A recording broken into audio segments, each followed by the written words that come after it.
নমস্কার বন্ধুরা, Ramakrishna TV YouTube চ্যানেলের পক্ষ থেকে সকল মা বাবা দাদু দিদা ঠাকুমা ঠাকুর দাদা দাদা দিদি ছোট ছোট ভাই বোনদের জানাই অনেক অনেক ভালোবাসা, প্রীতি ও আন্তরিক শুভেচ্ছা। সবাই ভালো আছেন, ভালো থাকবেন। শ্রাবণ মাস চলছে, রথযাত্রাও উৎসব চলে গেল। তো আমরা আজকে যাচ্ছি একটা সুন্দর জায়গায়, সেটা হচ্ছে আমরা যাচ্ছি চাকদহ জগন্নাথ মন্দিরে। তো সেখানে আমরা যাব, আমাদের একটা মানসিক ছিল, তো একটা পুজো বাকি ছিল, আমরা সেখানে যাব পুজো দিতে। তো মনীষাও আছে সাথে। তো সঙ্গে থাকুন, দেখতে থাকুন সম্পূর্ণ ভিডিওটি, আপনাদের অবশ্যই ভালো লাগবে। আর আমি আপনাদেরকে আজকে আরেকবার চাকদহের জগন্নাথ মন্দিরটি ঘুরিয়ে দেখাবো। তো বন্ধুরা, আমি আর মনীষা কিন্তু স্টেশনে বসে আছি, এই দেখো দেখতেই পাচ্ছ। আর আমরা যাচ্ছি, যেটা বললাম, চাকদহ জগন্নাথ মন্দির। আর তোমরা সবাই জানো যে চাকদহ জগন্নাথ মন্দির বিশ্ববিখ্যাত, কারণ 500 বছর আগে পণ্ডিত জগন্নাথ প্রভু, মাফ করবেন। তো বন্ধুরা দেখতে পাচ্ছ, আমি আর মনীষা স্টেশনে বসে আছি, আর আমরা যাচ্ছি চাকদহ জগন্নাথ মন্দিরে। এবং আমরা সকলেই জানি যে এই চাকদহ জগন্নাথ মন্দির কত জাগ্রত। আজ থেকে 500 বছর আগে পণ্ডিত জগদীশ প্রভু পুরীর থেকে জগন্নাথ মূর্তি এই চাকদহতে এনেছিলেন। তার এক বিশাল কাহিনী আছে। যারা যারা পুরীতে যেতে পারেন না অনেক সময়, তারা চাকদহ জগন্নাথ মন্দিরে এসে পুরীর জগন্নাথে দর্শন করে নিতে পারবেন, কারণ এই একটি মাত্র মন্দির সারা বিশ্বে, পুরীর জগন্নাথ চাকদহে স্থাপিত আছেন। তো আমরা সেখানে যাব, চারিদিকটা ঘুরে দেখাবো এবং আপনাদেরকে সেই কাহিনীও বলবো। সবাই সঙ্গে থাকবেন, সাথে থাকবেন। তো বন্ধুরা, আমাদের ট্রেন অ্যানাউন্স করে দিয়েছে, প্ল্যাটফর্মে আসছে। তারপরে আমরা সোজা পৌঁছে যাব চাকদহ জগন্নাথ মন্দির। তো দেখো, ট্রেন আসছে, আমাদের ট্রেন ঢুকে পড়েছে। আমরা শান্তিপুর লোকাল ধরলাম 9:12।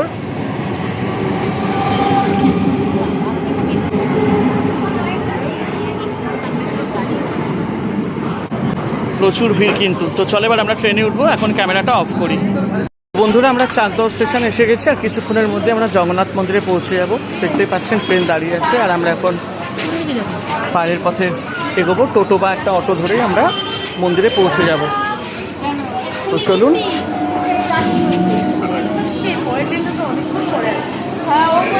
এখান থেকে বেরিয়ে আমরা একটা সামনে টোটো বা অটো কিছু ধরেই আমরা পৌঁছে যাব।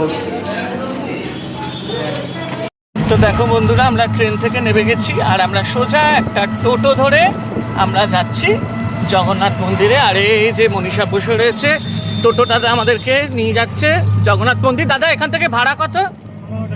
15 টাকা পার হেড। আর রিজার্ভে করে গেলে কত? আচ্ছা, বুঝে শুনে।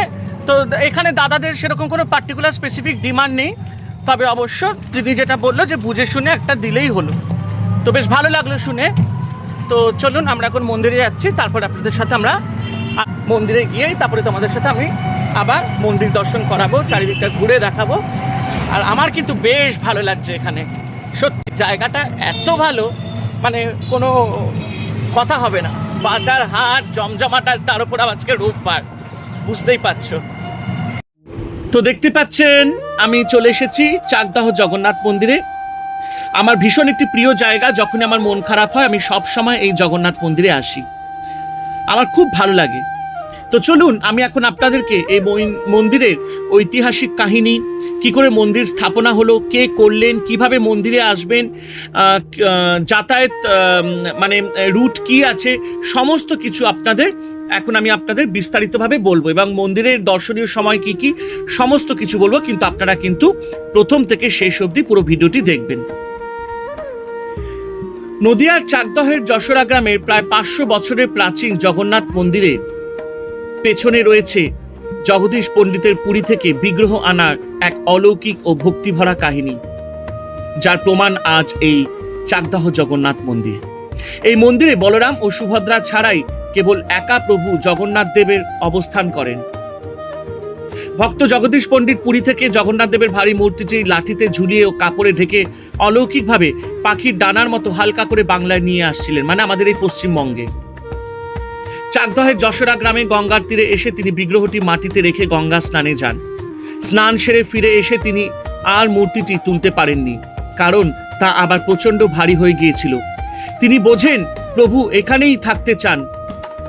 প্রথমে একটি বটগাছের নিচে পুজো হলেও পরবর্তীতে নদিয়ার রাজা কৃষ্ণচন্দ্র এখানে বড় মন্দির নির্মাণ করে 500 বিঘা জমি দান করেন।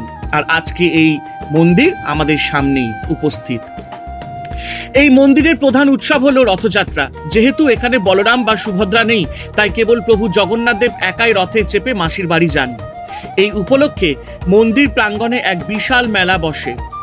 রথযাত্রার আগে জ্যৈষ্ঠ পূর্ণিমার জগন্নাথ দেবের মহাস্নান বা স্নান যাত্রা ধুমধাম করে পালিত হয়।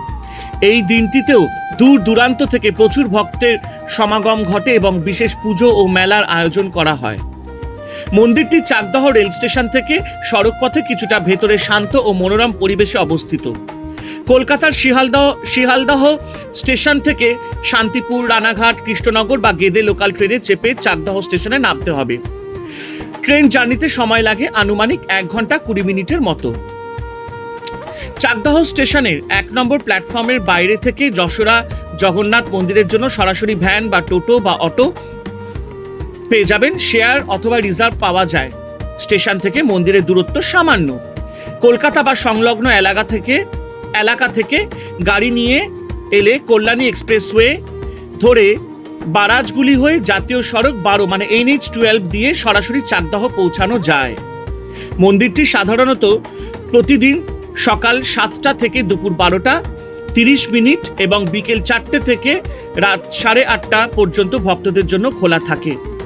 তো এই হচ্ছে সমস্ত বিস্তারিত ডিটেলস আপনাদেরকে আমি দিলাম।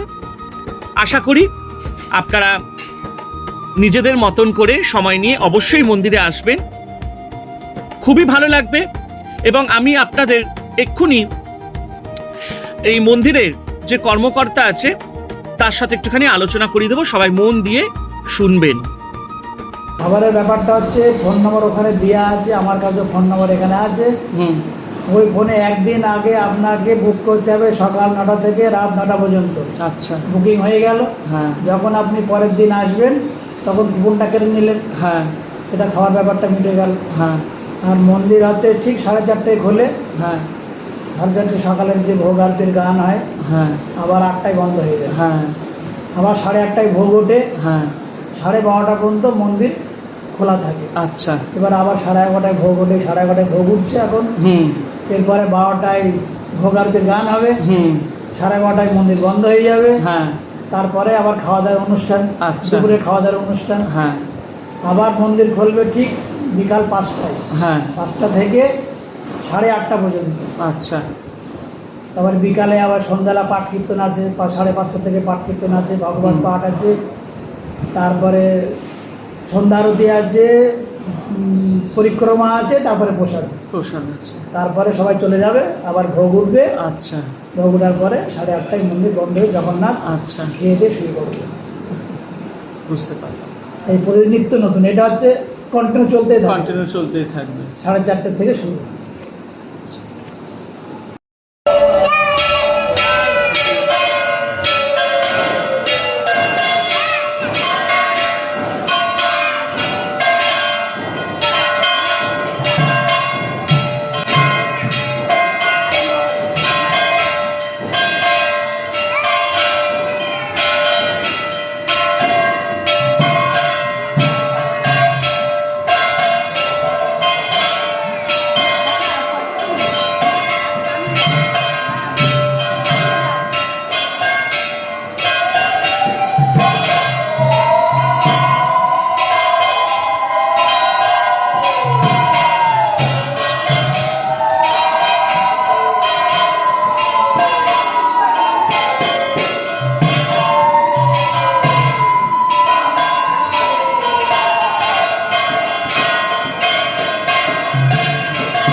তো আপনারা নাম কীর্তন একটু শুনলেন, ভালো লাগলো আশা করি। আমার ভীষণ ভালো লাগে এই মন্দিরে এসে যখন এখানকার নাম কীর্তনগুলো শুনি, ভীষণ ভীষণ ভালো লাগে। আর দেখুন আপনারা সবাই জগন্নাথ দেব কি সুন্দর বসে আছেন, কি সুন্দর বিরাজমান। অবশ্যই আপনারা কিন্তু পরিবারকে নিয়ে এখানে আসবেন, খুবই ভালো লাগবে। আর একটু পরেই ভোগ প্রসাদ বিতরণ হবে। আমি তো খাবো না, কারণ আমি উপোসে আছি, আমি সেই রাত্রেবেলা খাবো, তাই আমি টিফিন নিয়ে এসেছিলাম। তো আমি ভোগ বাড়িতে নিয়ে যাব, আমি রাত্রেবেলা খাবো বাবার মাথায় জল দিয়ে। হ্যাঁ, আমার স্ত্রী অবশ্যই খাবে। আর একটু পরেই ভোগ বিতরণ হবে, তো সেখানে তো ক্যামেরা করা যাবে না। তো আর এই দেখুন, এটা হচ্ছে ভোগশালা, যেখানে ভোগ রান্না হয়। আর আমি টিফিন দিয়ে গেছিলাম, তো ওরা আমাকে ভোগ টিফিনে বেড়ে দিচ্ছে। খুব ভালো লাগলো আপনাদের সাথে এত সুন্দর একটা মুহূর্ত শেয়ার করলাম। অবশ্যই আপনারা জগন্নাথ মন্দিরে আসবেন, চাকদহ জগন্নাথ মন্দিরে আসবেন। আর আমার ইউটিউব চ্যানেলটাকে আপনারা সাবস্ক্রাইব করবেন, শেয়ার করবেন, কারণ আপনাদের জন্যই আমি এত সুন্দর সুন্দর ভিডিও প্রেজেন্ট করতে পারছি। সবাই ভালো থাকবেন, আনন্দে থাকবেন। জয় জগন্নাথ। তো বন্ধুরা, এবার বাড়ি যাবার পালা। আর দেখতে পাচ্ছ প্রচণ্ড বৃষ্টি হচ্ছে। এই দেখো বৃষ্টি কাকে বলে, খুব জোরে বৃষ্টি পড়ছে। এবার আমি বাড়ি যাব। আর তোমাদের কেমন লাগলো অবশ্যই তোমরা লাইক কমেন্ট শেয়ার অবশ্যই করো। রামাকৃষ্ণ টিভি ইউটিউব চ্যানেলকে সাবস্ক্রাইব আর শেয়ার করতে কিন্তু ভুলো না। খুব ভালো লাগে যখন আমি তোমাদের সাথে এরকম সুন্দর সুন্দর মুহূর্তগুলো তুলে ধরি। তো দেখো, আর আমার না জায়গাটা সত্যি খুব ভালো লাগলো। মানে খুব, আমি আসি মাঝে মধ্যে, কিন্তু আমার খুব ভালো লাগে এই জায়গাটা আসলে, যেন একটা বিশাল শান্তি পাওয়া যায়, এই হচ্ছে ব্যাপার। তো দেখতেই পাচ্ছ চারিদিকটা গাছপালা, বেশ খুব সুন্দর, ভীষণই সুন্দর। আর জগন্নাথ দেবের মন্দির বলে কথা বলো। তো চলো আজকের মতো ভিডিওটা এখানেই সমাপ্ত করি। সবাই ভালো থেকো, আনন্দ থেকো। আর রামাকৃষ্ণ টিভি ইউটিউব চ্যানেলকে সাবস্ক্রাইব আর শেয়ার করতে কিন্তু ভুলো না।